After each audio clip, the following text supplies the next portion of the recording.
El Señor esté con ustedes.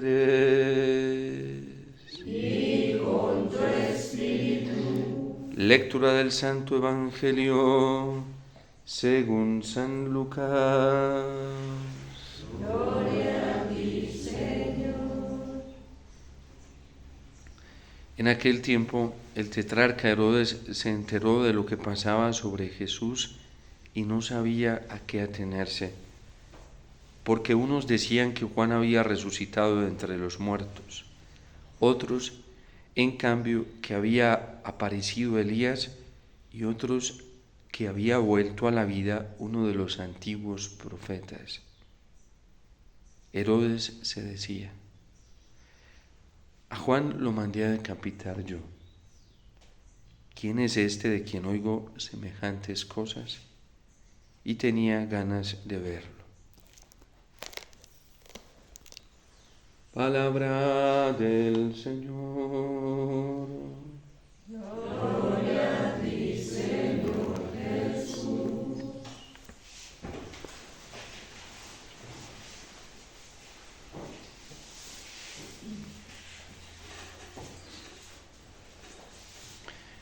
Herodes, con todo lo que está escuchando del Señor, no sabe a qué atenerse, está inquieto, tiene demasiada incertidumbre en su corazón.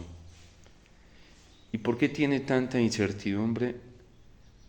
Porque está viendo amenazados sus ideales, sus propósitos, sus proyectos.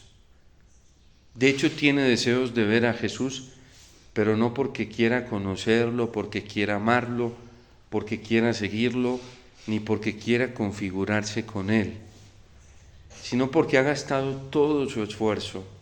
Es un hombre que ha codiciado poder, que ha codiciado placer, que ha codiciado dinero, que ha codiciado los bienes de este mundo y se ha esforzado demasiado en ello. Muy perfectamente lo está describiendo hoy el libro del Coelec. Es un hombre que se ha dedicado toda su vida a satisfacer su propia vanidad, como lo hacían algunos de estos reyes. Incluso en las historias de ellos nos encontramos con cosas tan nefastas. Hay tanto deseo de poder, tanto anhelo, tanta codicia de placer, tanta codicia de tener, de poseer el control, que incluso hasta ni en ellos mismos como familia confiaban. Eran capaces de mandar a asesinar a sus propias madres, a sus propios padres, incluso a sus propios hijos, cuando veían amenazada su ilusión, su proyecto de poder, su codicia de poder. Y Herodes no es la diferencia en la ambición de estos reyes. Herodes es un títere de Roma porque Roma lo está sosteniendo en el poder. De hecho, Pilatos y Herodes, dice el mismo San Lucas, ni siquiera se entendían porque los dos eran hombres codiciosos de poder. Y codiciar poder en un ambiente, en un contexto cultural y político como en el que ellos vivían, era lo máximo que les podía suceder al estar al lado de Roma, porque Roma tenía el control en esos momentos de lo que se constituía el mundo entero y era la máxima potencia. Y poder estar al lado de ellos, abasteciéndose de poder, abasteciendo su adicción de poder, era algo muy oneroso para ellos, muy honoroso. ¿Pero qué es eso? Vanidad de vanidades. Y se pregunta hoy el libro de Coelec, y claramente podemos aplicárselo a Herodes. ¿Qué saca Herodes de todos sus afanes con que se afana bajo el sol? Va a terminar muriendo de una manera desastrosa. Ese es el residuo, ese es el resultado de quien trabaja para sí en esta tierra, de quien se esfuerza, gasta todas sus energías solamente para volverse competente, protagonista, famoso en esta tierra. ¿Qué le va a quedar al final de la vida? No le va a quedar absolutamente nada. Vanidad de vanidades, porque todo es vanidad. Hoy el salmista nos describe precisamente lo que ha vivido el pueblo de Israel al dejarse contaminar de esta ambición de poder, de esta ambición de tener, de esta ambición de placer. Tentación que también tuvo Cristo continuamente. No solamente fue allí en el desierto cuando el demonio lo tentó, sino que en su naturaleza humana siempre se enfrentó a esta amenaza de la codicia del poder, de la codicia del tener, de la codicia del placer, pero nunca cayó en ella. Es que se hizo semejante a nosotros en todo. Fue el siervo de Yahvé. El siervo de Yahvé igualitico a nosotros en todo. Pero nunca cayó. Esa es la diferencia. Semejante a nosotros en todo, menos en el pecado. Pero tuvo las mismas amenazas. El Señor corrió con el mismo peligro que nosotros corremos cuando nos vemos, por ejemplo, necesitados del pan cotidiano. Y estuvo 40 días en el desierto y supo que fue aguantar hambre. Supo que fue vivir la escasez material del alimento porque no lo tenía durante 40 días en el desierto, para que ninguno de nosotros tuviera disculpa. Ayer lo decía también el libro del Proverbio: te pido que me des solamente el pan cotidiano, que no me des más, porque me podría olvidar de ti, Señor. Que tampoco me dejes sin el necesario, porque me podría volver un ladrón y también te podría fallar a ti. Y Cristo se enfrentó a todas estas amenazas y a estos peligros a los que se enfrentó Herodes, con una diferencia, y es que Herodes dejó arrastrar su corazón. Se enfrentó a los mismos peligros que se enfrentó el pueblo de Israel por la escasez material, pero con una diferencia, de que Israel casi todo se pervirtió. Se enfrentó a las mismas amenazas de poder obtener el placer de esta vida, para tener consuelo en él. Porque cuando una persona está herida y no busca al Señor, termina complaciéndose en los bienes de esta vida y convirtiéndose en un esclavo de los bienes de esta vida, como le pasa a Herodes. Cristo no. Cristo buscó su complacencia en la voluntad del Padre. Ayer también lo decía, estos días nos lo ha venido repitiendo el Salmo 119. Más estimo yo los preceptos de tu boca que miles de monedas de oro y plata, porque tu palabra es la luz que yo deseo. En tu palabra está mi gozo, mi complacencia y mi plenitud. Cuando el Señor manda a sus discípulos al pueblo, o ellos van al pueblo a buscar alimento porque no tienen, y Él se queda allí en ese pozo de Sicar, en donde tiene el encuentro con la samaritana, después de que el Señor se la termina ganando para el cielo, vienen sus discípulos a traerle pan y le dicen que coma. Y Él dice: yo tengo otro alimento mejor que ese, y me acabo de saciar con él. Y esa es la voluntad de aquel que me ha enviado. Esta mujer ahora ya es hija de Dios. Pudo encontrar la plenitud en Dios. Y ese es el alimento que complace a Jesús. Que nosotros encontremos al Padre Celestial y nos quedemos con Él. Que encontremos su amor y vivamos solamente de su amor. El deseo de Cristo no es ni siquiera que nos centremos en Él. El deseo de Cristo es que ustedes y yo nos centremos en el Padre y tengamos toda la complacencia de nuestra vida en Él, en su amor. Y por eso hoy el salmista dice: Señor, por la mañana sáciame de tu misericordia, y así toda mi vida será alegría y júbilo.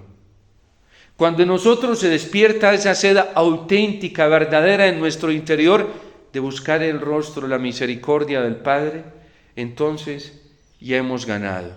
Ya le hemos ganado a la tentación, ya le hemos ganado al pecado, ya le hemos ganado al demonio, ya le hemos ganado a todas las vanidades que están constantemente despertándose en nuestro corazón, esas pasiones desordenadas que quieren saciarse. Las heridas son muy terribles porque las heridas nos despiertan un apetito sensible dentro de nosotros, de tener consuelo, de tener placer, de tener amor, de tener afecto, de tener seguridad. Y esas apetencias, esos deseos, en el fondo no son malos. Lo malo es la orientación que le demos a esas apetencias. Herodes a esas apetencias las hizo adictas de los bienes de esta tierra. Pero cuando nosotros esas apetencias por nuestras heridas las volvemos adictas al amor del Señor, a su palabra, a su consuelo, resultamos triunfantes y victoriosos. Por eso hay gente que hace métodos y métodos de sanación interior y nunca se sana. Hace procesos larguísimos de liberación y nunca se libera. Porque todavía no logra identificar por la ceguera interior que tiene esto que está identificando el salmista. Tú me redujiste a polvo.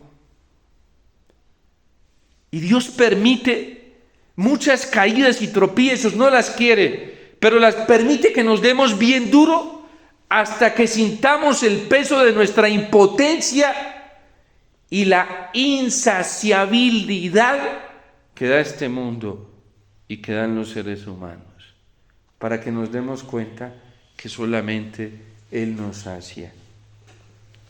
Señor, vuélvete, vuelve Señor, vuelve a nosotros. Ya nos hemos dado cuenta que sin ti nada podemos hacer, que solamente tú nos sacias, que nadie más nos sacies. Ten compasión de tu siervo. Tú reduces el hombre a polvo, diciendo retornad hijos de Abad. Y es verdad que en tiempos como estos el Señor nos humilla, pero nos humilla con una finalidad, no dejarnos tirados para burlarse de nosotros. Con la finalidad de que en esas caídas nosotros nos demos cuenta de una única verdad, y es que solamente Él nos puede sanar. Y es que solamente Él nos puede liberar. Cuando el hombre encuentra esta verdad, se llena de esperanza y de ilusión. Estaba orando, eso me pasa continuamente, yo lo cuento de una manera como muy espontánea, eso me fluye como un río, ¿sí? Porque lo veo y lo experimento. Yo no he estudiado exorcística, yo no sé de liberación, gracias a Dios, nunca he leído libros de esos, no porque no tenga interés, sino porque no tengo tiempo. El tiempo solamente me alcanza para venir a buscar al Señor, estar delante de Él y hacer las tareas que Él me encomienda. Gracias a Dios, no me he especializado en esas cosas, pero en la experiencia he atendido una cantidad de personas con problemas demoníacos. Una persona un día la vi muy mal y la atendí. Y estábamos orando, alabando al Señor, glorificándolo. En unos momentos, eso fue en cuestión de minutos. Y yo tenía mis ojos cerrados cuando siento ¡bum!, como un ruido, un estruendo así. Pues ni siquiera me dio susto en esos momentos. Cuando abrí mis ojos, el diablo estaba ahí. Había tomado a esa persona. Y entonces yo vi que un grupo de personas ¡pum!, se abalanzaron sobre esta persona. Me ha pasado varias veces, sí. Lo mismo, parece que todo se repitiera igualito. ¡Pum! Y yo me pongo a mirar esas reacciones y yo pienso por dentro y digo, ¿pero por qué? Si es con la fuerza del Señor, no es con nuestra fuerza humana. Y entonces yo me le acerco a estas personas porque me ha pasado varias veces y les hablo al oído. Y les digo a quienes las cogen que la suelten. ¿Para qué se va a ir a uno a forcear con el demonio si el diablo es más hábil que nosotros? Es más astuto, astutísimo. Suéltela. Una vez estaba, por eso se me vienen varios casos, estaba en un retiro, era un retiro, a mí me habían pedido trabajar el tema de la sanación interior y es la Eucaristía de apertura de ese retiro. Eran 60 y punta de participantes, éramos 3 sacerdotes. Uno de ellos un exorcista con permisos, aprobado y todo, ¿sí? Y no se hizo hora, simplemente estábamos celebrando la Eucaristía normal y ya desde el ofertorio la mitad de las personas estaban contaminadas, los diablos ahí alborotados, ¿sí? Una cosa espantosa. Y entonces, Nos fuimos a dar la comunión los padres y el padre que estaba presidiendo pidió que fuera bajo las 2 especies. Y entonces llegaban y traían algunas personas a comulgar. Cuento esto porque yo me cuestionaba y decía, pero ¿por qué hacen eso? Las traían entre 4 a comulgar. Entonces cuando las traían, a mí me llegaba, era el diablo, me llegaba una voz por allá a la mente. Te va a tumbar el cáliz. Y como a mí lo que más me hace sufrir en la Eucaristía, en la celebración eucarística, es la vulnerabilidad de Jesús Eucaristía. Entonces el diablo comenzó a amenazarme con eso. Y de una me di cuenta que era Satanás. Y yo miré a Jesús en el cáliz y dije, Señor, tú eres más fuerte que el mismo Satanás. ¿Sí? Tú no vas a permitir eso. Y ya me dio confianza. Y dije, suelten a estas personas. Pero padre, le va a tumbar la comunión, mire, le va a hacer daño. ¿Por qué? ¿Por qué si estamos con el Señor? ¿Por qué? Y si lo llega a hacer esa persona es porque ya es problema psicológico de la persona, porque el diablo no lo puede hacer, ¿sí? Jamás. Y entonces suelten. Ay, padre, suelten. Y soltaron y recibían la comunión normal. Una vez estaba haciendo una adoración al Santísimo y en plena adoración, estábamos alabando al Señor y cayó una persona y se rebotó. Y yo me fui y dije, te callas en el nombre de Jesús, y no se cayó. Y le dije, ¿sabes qué? Ahí no está el demonio, eso es humano, te paras ya. Y se paró. Le dije, aquí no vas a distraer una alabanza al Señor. Y le dije al organizador del retiro, eso es humano. Vuelvo y digo, yo no sé de esas cosas. Yo lo sentí en mi corazón. Y me dijo, padre, ¿sabe qué? Había otro sacerdote que vino a predicar de otro lugar. Él sí sabía de esas cosas. Al final del retiro dijo, eso es psicológico. Él era psicólogo. Y además oraba por eso. Y literal, me dice el organizador del retiro, padre, sí hemos tenido problemas. Y yo hablé con esa persona y le dije, ¿por qué son tus heridas? ¿Por qué tienes que andar haciendo protagonismo cuando el protagonista es el Señor? Santiago dice que los demonios creen en el Señor y le obedecen. Y yo he visto cómo el diablo se resiste de manera instantánea ante el poder absoluto del Señor. Y entonces llevan una persona en silla de ruedas a ese retiro. Yo vi cuando llegaron con ella en silla de ruedas. Y entonces por allá el diablo rebotaba haciendo, la tenía postrada en una cama. Entonces me llaman y me dicen, padre, mire. Y yo cogía en las risas y a su pobre esposo lo tenía rendido en el piso con otras personas ahí cansadas sosteniendo. Y yo, suéltenla. Una Biblia, por favor. Pero padre, ¿cómo vamos a soltar a esta persona si ya le ha hecho daño a otro? Suéltenla. Abran la Biblia en el Salmo 135. Pero padre, si le hace daño, para nada. Y entonces abre la Biblia y llega, me mira, y no era la persona, era el diablo. Y yo dije, yo no me voy a perder el tiempo mirando esa cosa tan fea, ¿sí? Yo voy a pensar en el Señor, que es más bello. Y entonces comienzan a rezar el Salmo, la soltaron y se pone a gritar. Y yo no le prestaba atención a sus gritos, sino al Salmo. Me unía a la alabanza, dar gracias al Señor porque es bueno. El diablo le fastidia, lo que más le fastidia es que nosotros centremos toda nuestra atención en lo más bello y lo más hermoso que es el Señor. Y Él siempre busca entretenernos. Y entonces yo rendí mi corazón, allá esforzaba no prestarle atención. Terminamos el Salmo y le miré los ojitos y ya era la persona. Le dije, ¿cómo estás? Y me dijo, padre, estoy como si me hubieran dado una paliza. En ese momento nadie la tocó. Pero claro, había una batalla interior. Y le dije, no importa, ahorita te tomas una pastillita, un analgésico para el dolor y te quedas descansando un ratico y no hay ningún...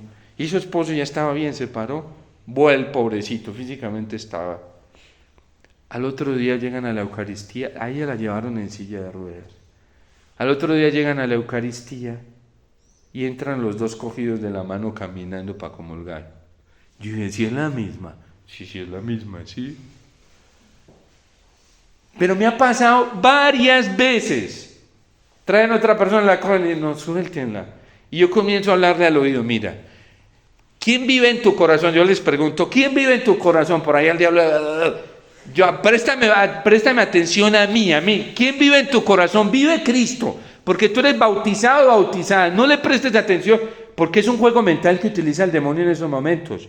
La opresión es eso, son muchísimos demonios metiéndoles ideas falsas.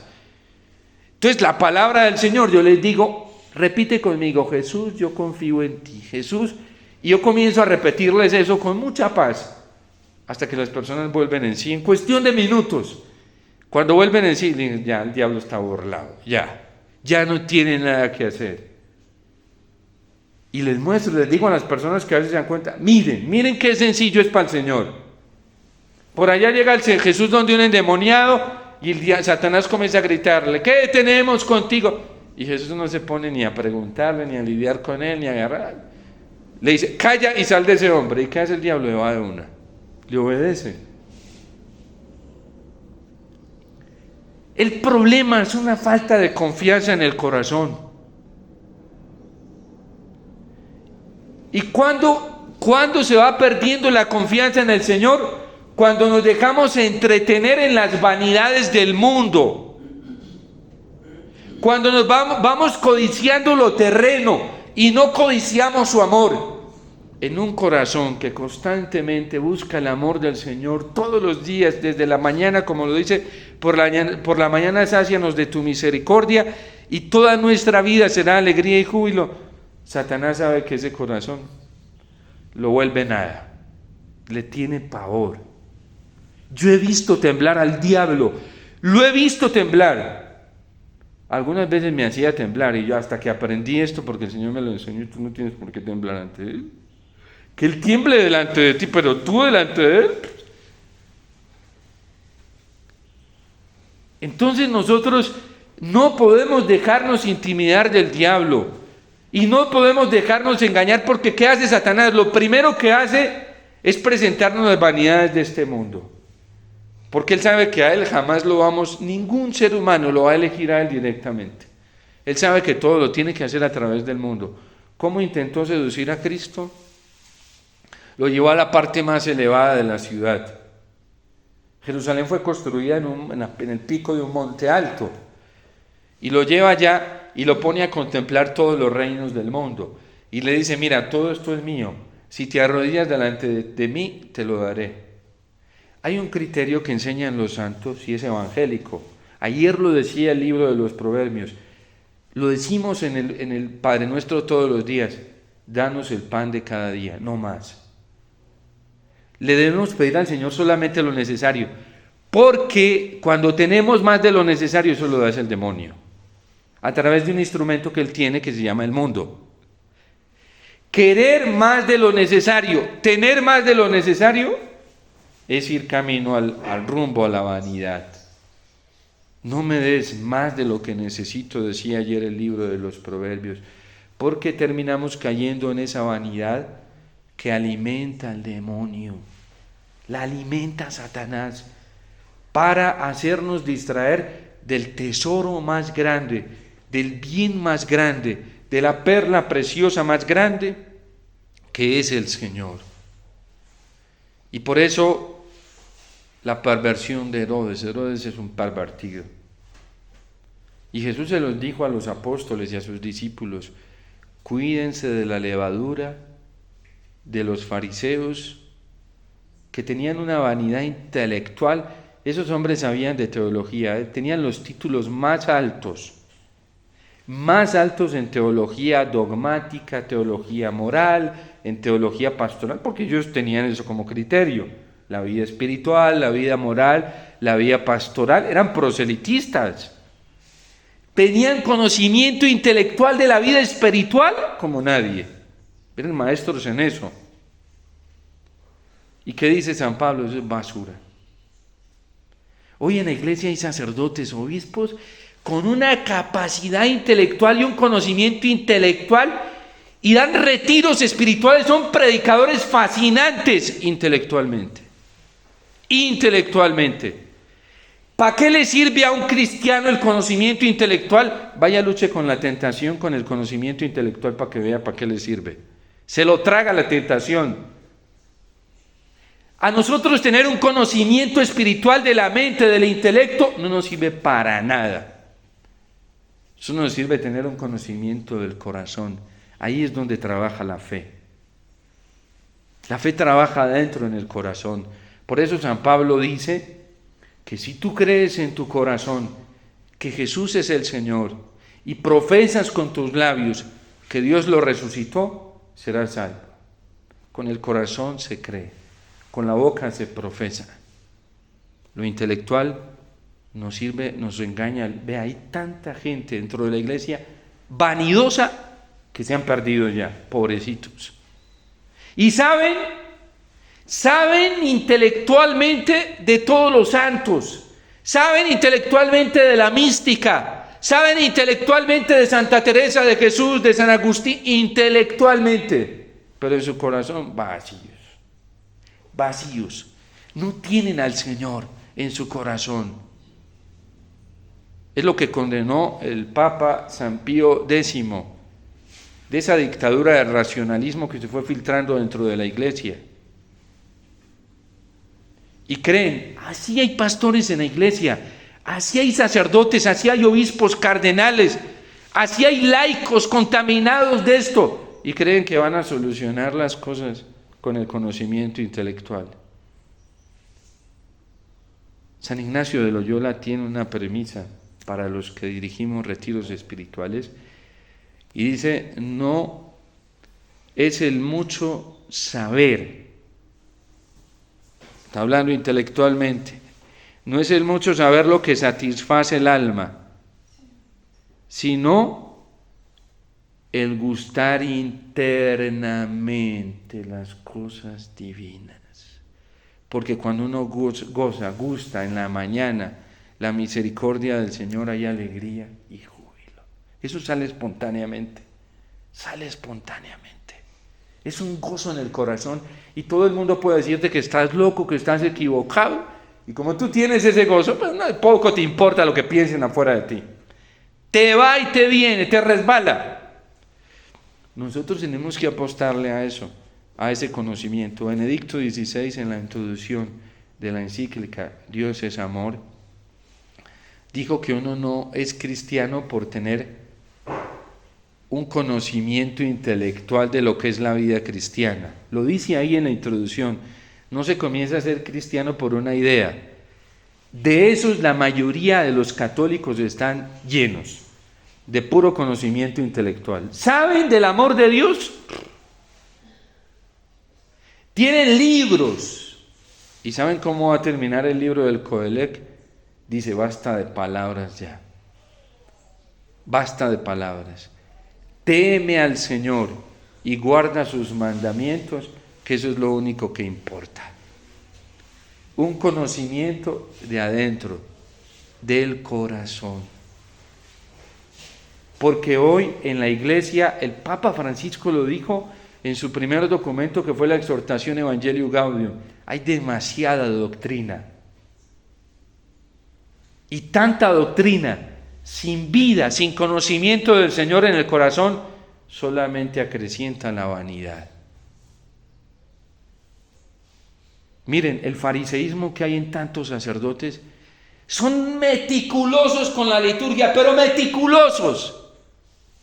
Y eso sí, se rasgan las vestiduras ante lo accidental, pero se tragan el camello entero. No les importa si la gente está teniendo un contacto con la liturgia del corazón, sino que lo único que les importa es que la gente conozca intelectualmente la liturgia. Esa hipocresía fariseica, que no se esfuerzan por llevar a la gente a un conocimiento profundo desde el corazón al Señor. Esa hipocresía fariseica en lo moral, meticulosos en lo pequeño, y se tragan los sapos más grandes, como pasó con el mal menor en Colombia.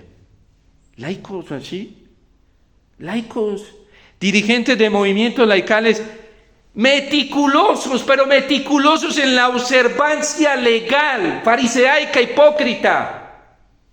esto no se puede hacer, esto sí. Si alguien hace esto, sepan que ese no es de Dios, si hace esto, no. Y se tragan el sapo entero. Porque no tienen amor en su corazón. Porque no viven de un conocimiento del corazón. Están ciegos interiormente. Y es que la vanidad infla tanto. Imagínense una persona, échele aire para que vea, engorde a una persona, se le termina hasta yendo la vista, ¿sí? De lo gordo, de lo inflado, ¿sí? No es capaz ni de ver ni de escuchar, se inflan tanto que no tiene la posibilidad ni de ver ni de escuchar, ¿sí? Y por eso hay que pedirle al Señor que nos sane, ¿sí? Tú reduces el hombre a polvo, diciéndole: retorna, hijo de Adán, vuelve a un conocimiento verdadero del corazón. Hoy la iglesia está llena de hipócritas.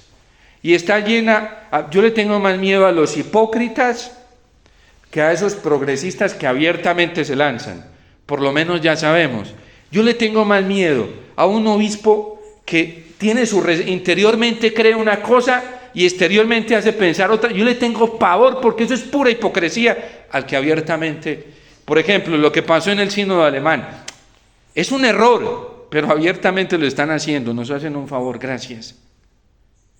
Pero hay tantos obispos camuflados, sacerdotes camuflados, con ese fariseísmo, que externamente se hacen ver como los más santos, pero mentiras que por dentro no comulgan con ciertas, y no las dejan ver, porque es pura hipocresía. El que dice los errores, pues al menos uno sabe que está en un error, y ese incluso está más posibilitado de caer en la cuenta de su error, porque ya lo está diciendo abiertamente, que el que vive camuflado. El que vive camuflado lo trabaja el diablo como quiere, su terreno fértil. Hay sacerdotes así, por ejemplo, que no aceptan el concilio, pero no lo dejan ver. Hay laicos así, que están esperando que haya un cisma oficial en la iglesia para poder salir de su closet. Si son tan valientes, ¿por qué no salen de una vez? Que se destapen y que no engañen a la gente con esa hipocresía. Hay gente que no acepta al Papa Francisco, pero por fuera hacen ver que sí, o no dicen nada, pero por dentro están esperando que ocurra algo. ¿Cómo se llaman? Cobardes. Al menos los que lo dicen públicamente tienen la posibilidad de corregirse. Los que viven por dentro y hacen pensar otra cosa, los trabaja el demonio. Por eso Cristo era tan fuerte con la hipocresía. Porque Él sabe que la hipocresía es un instrumento de Satanás y muy utilizado hoy en la iglesia.